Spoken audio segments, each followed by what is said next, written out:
Why are so many people on both the right and the left trashing the movie Sound of Freedom? It's a good question. It's just a movie. Why are people freaking out? While a lot of people have drawn the conclusion that anyone who does not like the movie, or at least is not trashing it, is pro-pedophile, there's something deeper going on here. Yes, there is child sex trafficking. And yes, there is sex tourism. And it involves a lot of Americans, Canadians, and Europeans. That is true. And yes, 85,000 kids that have come across our border in the past 2 years are out somewhere in our country and we don't exactly know where they are. So yes, some of those kids are being used for sex trafficking. Absolutely. But the vast majority are probably being used for labor. While sex trafficking is a problem, a huge problem, a terrible problem that destroys lives, labor trafficking is the big money. Think about what's being pushed now.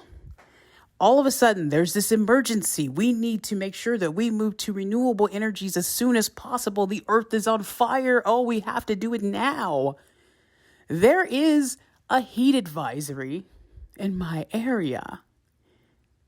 And I live in a desert. I don't expect it to be in the 80s in July. So the fact that it's in the 90s when in past years it's been over 100 during this time of year is not an emergency. I don't need an advisory. I know it's going to be hot today because I live in a desert. But all of a sudden, we have these temperatures. Oh, we're breaking temperatures that we haven't broken in, some people are saying 120,000 years. Like, this is insanity. The sad part is that some people are buying into that. But why are they doing it? It's the same answer to all of the questions when you want to know why government officials in the media are doing something. Money. In the Democratic Republic of Congo, over 40,000 children, some as young as 6, are mining. They're working in those cobalt mines so that we could have lithium batteries. Now, if we are going to try to force people into all these EVs and things like that, we need more cobalt. So how are we going to have people caring about children if we need all this cobalt and we've got them going down into tunnels where they get crushed and lose limbs and things like that? How can we just cannot have that. So that's part of the outrage. There is another part, though. We know that Epstein Island was real. And here's the kicker. He wasn't the first to have something like that going on. Have you ever heard of Frank Sheldon? He was a philanthropist from Michigan. And he bought North Fox Island and said, hey, I'm going to take these boys up there and let them hunt. And, like he was just this guy who was praised in the media. But come to find out, Frank Sheldon was a prolific child molester. He was making child pornography. He was communicating with child molesters and pornographers around the country through a little periodical that he sent out. He was telling people how if you sit on the board of an orphanage or a boys' home or something like that, you had access to all these children that you could hurt as long as you wanted, because nobody was going to be checking up on them. So make no mistake, this is happening, has been happening, and anyone who pretends like it's not does look very suspect. So we've got two things going on here. We need children around the world to make things for us so that we can get a discount.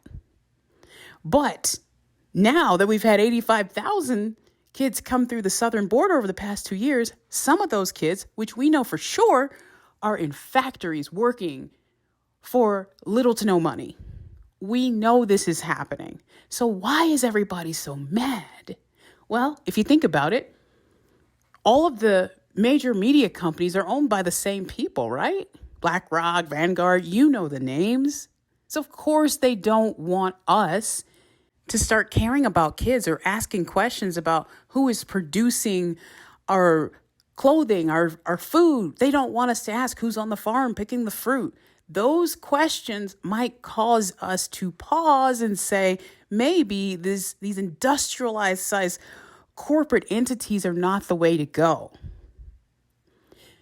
My husband and I, we do not buy meat, poultry, pork, none of it. We don't buy it from the store. And here's why we don't buy it from the store. Because we want to support our local economy. And we know that there is a push to get rid of local ranches and farms. The corporate people will remain. When they say we want to kill all these cows, they're not talking about corporate farms. They're talking about the little farms. So we have decided we will not support that. We will be supporting our local community and buying food from places where we can go and see how they take care of the animals, see that the animals aren't abused, see what they feed the animals. And this is what everybody needs to try to do as much as they can. I know that not everybody lives near a farm or a ranch or whatever, but you need to find a way because this is what's going on. Okay? This is what's going on. Do you think that some of those 85,000 kids are out there picking your kale? Well, they wouldn't be if you just grew it in your backyard like I do. So the way to combat this is we take control. We don't just bow down to these corporate entities because, yes, they are using kids for labor, and not just here in the United States, but around the world. We know that. It's been going on. Your cheap clothes that you buy, where do you think they're coming from? Who do you think is getting those going for you? A lot of the people will be kids, so keep that in mind. Who else is bashing this movie and why? Well, you need to keep in mind that Tim Ballard, the man that the movie is about, is a member of the Church of Jesus Christ of Latter-day Saints. And there are some people who hate people that many refer to as Mormons. There's a real hatred. I know. I wrote a book and I included some Mormon characters, and that was the only thing that people commented on about the book. Oh, it's about Mormons. And I just thought, wow, are people that bigoted, that prejudiced against this group? And the answer is yes. So you got to think about that. And then the star, Jim Caviezel, is Catholic. Well, guess what? People hate Catholics too. So anyone who is not religious, or if they are, the Bible-only Protestants, they probably are going to hate this movie, even without seeing it. And that's another thing. A lot of the critics have not even seen it. They just talk about what they think is in there. And there's another group. They are anti-ex-Mormons. So these are people who were Mormon and are no more. And they have decided that they must embrace everything that is opposite of the Mormon Church. Conservative values, Mormon Church has them. So the anti-ex-Mormons, they must be extremely left-leaning. And the purity test that these anti-ex-Mormons claim was applied to them when they were in the Church of Jesus Christ of Latter-day Saints is the same thing that they apply to anyone who is still in the church. The goal of this group is to shame anything that has to do with the Church of Jesus Christ of Latter-day Saints in any way that they can, because they feel like they were lied to. So I've been doing some digging, and a lot of the reporting that is included in the anti-Mormon, ex-Mormon community and Vice News, all of these outlets they seem to have latched on to Operation Underground Railroad and Sound of Freedom.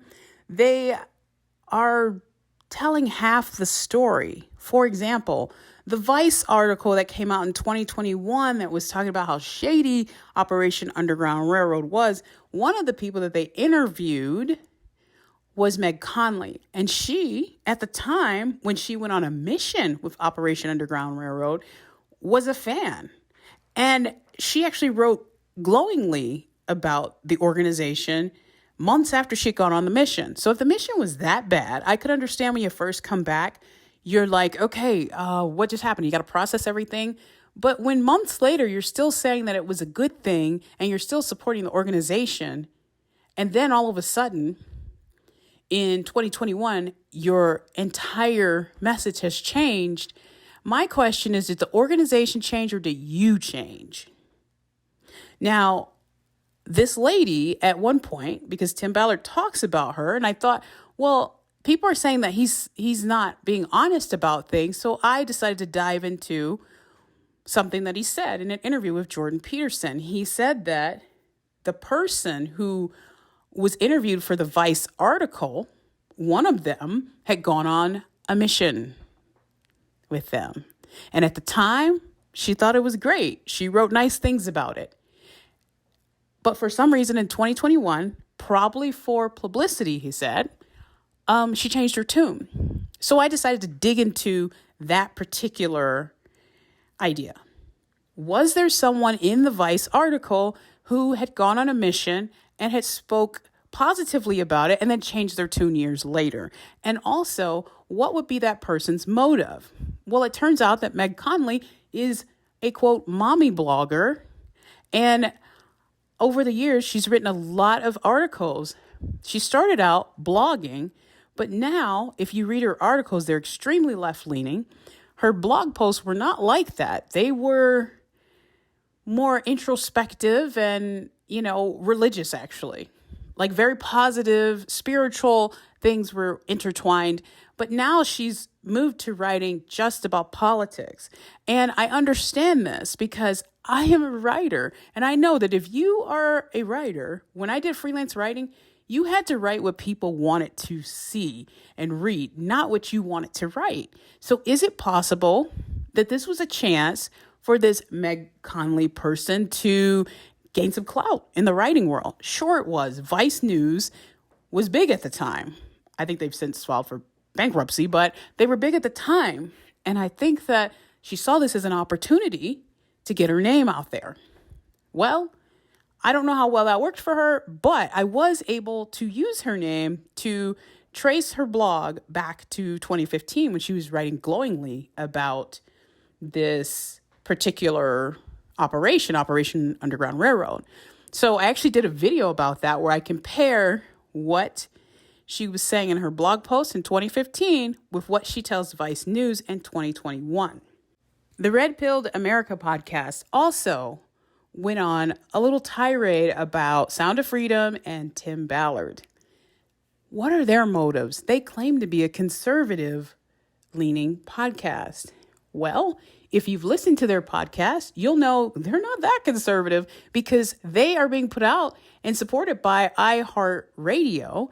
And in the middle of their super conservative, that's in extreme air quotes, podcast, there was a commercial about a podcast that was about, transgenderism or a drag queen or something like that.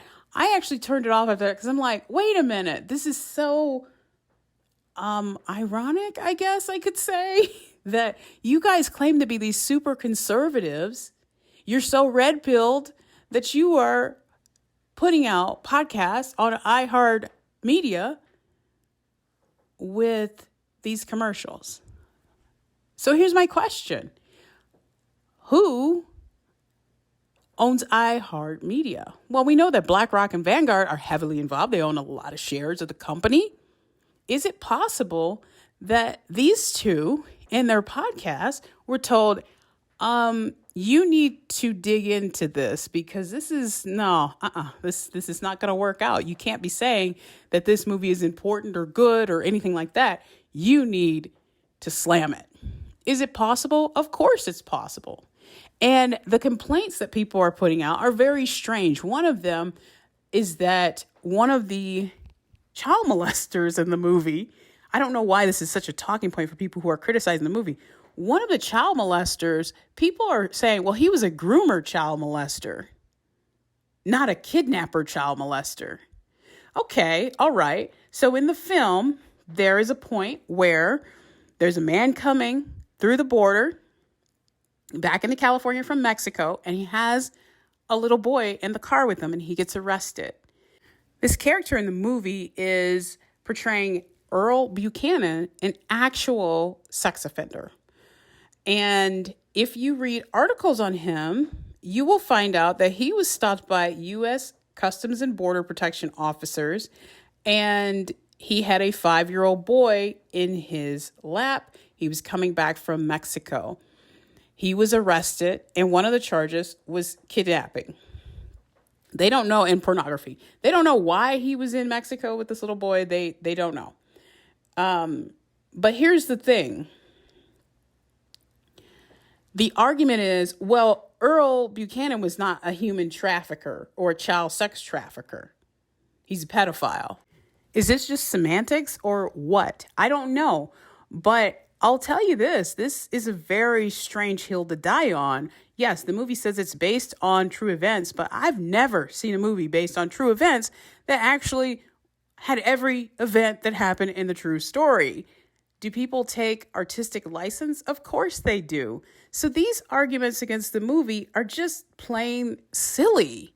And to try to inflate them, to discredit the entire subject of, hey, there's child trafficking going on, there's human trafficking going on, is very disturbing.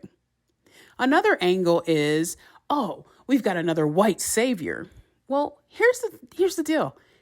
If someone is being trafficked, I highly doubt that when they look up and they see blonde hair and blue eyes, they say, oh, I'm sorry, I can't go with you. I'm going to wait for someone who's not white to come and help me. That is a ridiculous notion. And once again, you're going to hear a lot of this on left-leaning outlets, and they're going to use this as a reason. Well, no, the white savior shouldn't be coming. I mean, this is ridiculous stuff. And if you go to Operation Underground Railroad's website, you'll see it's not just white people that work for them or work with them. So silly notions. But those are some of the things that I will be diving into in the next few videos. It's very interesting. I also think that I'll talk more about Frank Sheldon, because Frank Sheldon was praised and beloved all throughout Michigan. I mean, like, there was so much praise of him. And he was basically taking a bunch of boys to an island, making child pornography. And somehow the guy was able to leave, and he went to Europe, and he was never extradited. So why would that be happening? Where did he go in Europe that they were like, okay, we want a prolific child molester living here and it's all good? And why was he allowed to get away? I think these are questions that we need to ask, because this is not something new. There are people out there that want to hurt children. There are sexual deviants out there who wouldn't mind collecting children in the name of, hey, I'm helping. We also need to keep our eye on psychology. For whatever reason, psychologists have shifted to this extreme view of gender ideology, and it's something that has happened over the decades. The shift was based on, in a large part, research done by Dr. John Money, who was lying about the success of his research and his studies.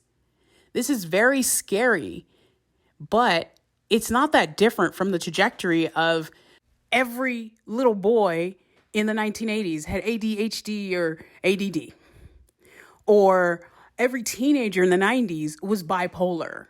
You see these cycles, and the public falls for it. Oh, you have a chemical imbalance in your brain, and we've got to give you these drugs. And that is what is happening with the gender ideology. It went from, you have a disorder that we're going to try to work through, to let's cut off your body parts. So we're on a slippery slope, and this movie is going to cause people to think and say, wait a minute, where are we at? How did we get here? Why would this be okay in our world? How did we get here? And why aren't we doing more about it? So see the movie Sound of Freedom and join me as I explore some of these issues in the next few episodes. See you in the next one.